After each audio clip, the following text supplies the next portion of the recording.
गरीब की बारिश। शहर की कच्ची बस्ती में एक गरीब मजदूर कालू रहा करता था। कालू के घर में उसकी पत्नी जानकी थी। जानकी लोगों के घरों में झाड़ू पोछा करके कुछ पैसे कमा लेती थी और वहीं कालू किसी तरह मेहनत मजदूरी करके 2 वक्त की रोटी का जुगाड़ कर लेता था। कुछ दिनों से हो रही बारिश के कारण कालू की मजदूरी बंद हो गई थी। अरे जानकी, इस बार तो बरसात ने हद ही कर दी, रुकने का नाम ही नहीं ले रही।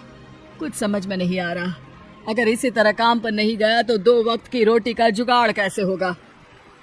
अरे तुम चिंता क्यों करते हो, बारिश का क्या है, 1 आध दिन में रुक जाएगी और उसके बाद में फिर से काम शुरू हो जाएगा। अरे 3 दिन तो हो गए, बरसात तो रुक ही नहीं रही है और आगे भी रुकने के कोई आसार नहीं दिख रहा है। तो क्या हुआ, तुम्हारा काम बंद हुआ है ना। मैं तो अभी भी लोगों के घर झाड़ू पोछा करने जाती ही हूँ। मेरे पगार से कुछ दिन तो निकल ही जाएंगे। अरे घर का खर्चा तो हम किसी तरह चला लेंगे जानकी, लेकिन ये जो छत टपक रही है इसका क्या करेंगे। ये बात तो आपकी सही है। हमारी झोपड़ी अब काफी पुरानी हो चुकी है और इसके छप्पर में भी कई सारे छेद हो गए हैं। रात भर पानी टपकता रहता है। अरे मैं भी इसी बात से बहुत परेशान रहता हूँ, कहीं किसी दिन ज्यादा बारिश आ गई तो हमारी झोपड़ी टूटकर बिखर ना जाए। राम राम राम, ऐसी अशुभ बातें क्यों करते हो। अरे ऐसा कुछ नहीं होने वाला, ये झोपड़ी ही तो हमारा सब कुछ है। अगर यही नहीं रही तो हम जाएंगे कहाँ। ठीक है जानकी, जब तुम्हारी पगार मिल जाएगी तो कुछ पैसे बचाकर झोपड़ी के छप्पर की मरम्मत करवा लेंगे, शायद हमारी परेशानी कुछ कम हो जाए। ठीक है जी, अब ना ज्यादा परेशान मत हो। ये लो खाना खा लो और सो जाओ, सुबह मुझे भी जल्दी काम पर जाना है। जानकी और कालू अपनी झोपड़ी में सो गए।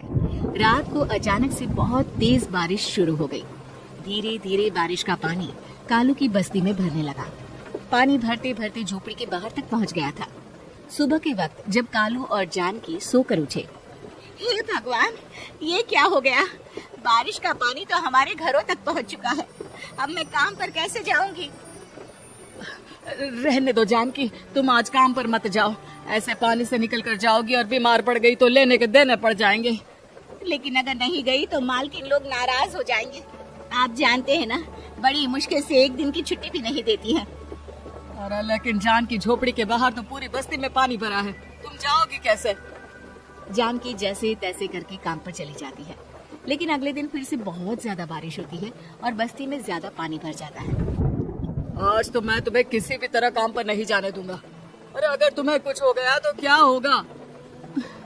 ठीक है, तुम ठीक ही कहते हो, आज नहीं जाती। अगर मालकिन नाराज हो गई तो मना लूंगी किसी तरह।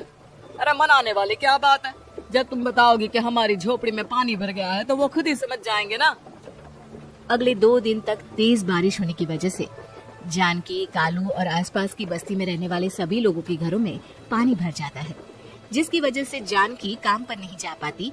और 3 दिन के बाद जैसे ही जानकी काम पर पहुंचती है, कहाँ थी तुम, पिछले 3 दिनों से काम पर क्यों नहीं आई।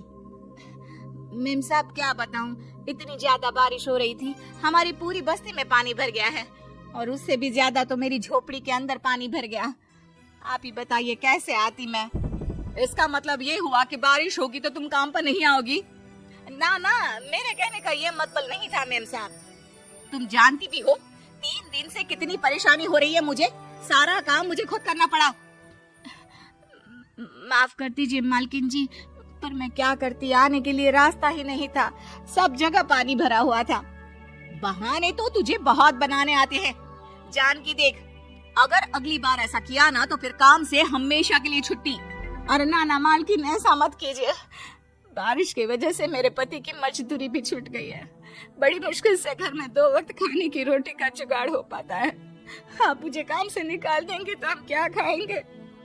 अगर इतनी ही चिंता है तो फिर रोजाना काम पर आया करो। चलो अब जल्दी से जाकर घर का सारा काम करो। बारिश रुकने का नाम ही नहीं ले रही थी। पूरे शहर में बाढ़ जैसे हालात बन गए थे, लेकिन नौकरी जाने के डर से जानकी किसी तरह रोज काम पर जाती थी। एक दिन जब जानकी काम करके अपने घर लौट आई तो अचानक उसकी बस्ती में कुछ लोगों का शोर सुनाई दिया। अरे लगता है बाहर कुछ हुआ है, मैं जाकर देखता हूँ। हाँ हाँ, पता तो कीजिए, ये बस्ती में लोग इतना शोर क्यों कर रहे हैं। बाहर जाकर कालू ने एक आदमी से पूछा, अरे क्या हुआ भाई, इतना शोर क्यों मचा रहा है। अरे क्या बताए भैया, अपने बस्ती के बाहर एक पुल टूट गया है और वहाँ पर एक कार फंसी है। थोड़ी देर में अगर किसी ने नहीं बचाया ना तो वो कार पानी में बह जाएगी। ये क्या कह रहे हो भैया? कार के अंदर कोई है क्या? हाँ, कोई औरत बैठी है, अकेली है, बहुत रो रही है बेचारी, मदद के लिए बुला रही है। अरे तो हमें जाकर उनकी मदद करनी चाहिए ना। अरे लेकिन इसमें बहुत खतरा है, हमें अपने आप को बचाना चाहिए। पानी कभी भी हमारी बस्ती की तरफ आ सकता है। अरे तुम्हें नहीं चलना तो मत चलो, लेकिन मैं तो जाकर उस औरत की मदद जरूर करूंगा। कालू उस जगह पर पहुंचता है जहां वो औरत कार में फंसी हुई थी। वहां पर पानी का बहाव बहुत तेज था और सारा पानी कालू की बस्ती की तरफ ही आ रहा था। कालू ने एक बड़ी सी रस्सी को पेड़ से बांध दिया और दूसरे सिरे को कार की तरफ फेंक दिया और उस औरत को रस्सी के सहारे बाहर आने के लिए कहा। तभी वहां जानकी भी दौड़ती हुई आई।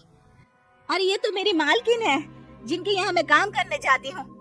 अरे मैडम जी, आप डरिएगा मत, आपको कुछ नहीं होगा। आपकी गाड़ी को भी मैंने रस्सी से बांध दिया है। थोड़ी देर में पानी का बहाव कम हो जाएगा, फिर हम आपकी कार को भी बाहर निकाल लेंगे। क्या तुम जानकी के पति हो? हाँ, जानकी मेरी ही पत्नी है, आपके यहाँ काम करती है ना। लेकिन मेम साहब, आप यहाँ पानी में कैसे फंस गई? अब क्या बताऊं, मैं अपनी सहेलियों के साथ पिकनिक पर गई थी, वहीं से लौट रही थी। अचानक पानी का बहाव तेज हो गया और मेरी गाड़ी फंस गई। अरे कोई बात नहीं मालकिन, अब ना आप बिल्कुल सुरक्षित हैं। मैं तो बहुत बुरी तरह डर गई थी, कब से मदद के लिए चिल्ला रही थी, लेकिन कोई मेरी मदद के लिए नहीं आया। भला हो तुम्हारा पति का जिसने मेरी जान बचा ली। लेकिन जानकी, मैंने तुम्हारे साथ बहुत गलत व्यवहार किया। इतने खराब मौसम और बाढ़ में भी तुम्हें काम पर आने के लिए कहा, नौकरी से निकालने की धमकी भी दी, और तुमने मेरी जान बचाई। मुझे माफ कर दो। अरे कोई बात नहीं मालकिन, आपकी जान बचाना तो हमारा धर्म था। देखो जानकी, तुम्हारी झोपड़ी में जो भी नुकसान हुआ है उसके लिए मैं तुम्हें पैसे दूंगी। आज तुम्हारे पति ने मेरी जान बचाई है और आज के बाद मैं तुम्हें कभी भी नौकरी से निकालने की धमकी नहीं दूंगी। आज मैं तुम्हारी परेशानी को अच्छी तरह समझ चुकी हूँ। हम जैसे पैसे वाले लोगों के लिए अपने घर में बैठकर बारिश का मजा लेना बहुत आसान है, लेकिन तुम गरीब लोगों के लिए बाढ़ और बारिश काफी परेशानी खड़ी कर देते हैं। ये बात मुझे आज अच्छी तरह समझ आ गई है। आपका बहुत बहुत धन्यवाद मालकिन।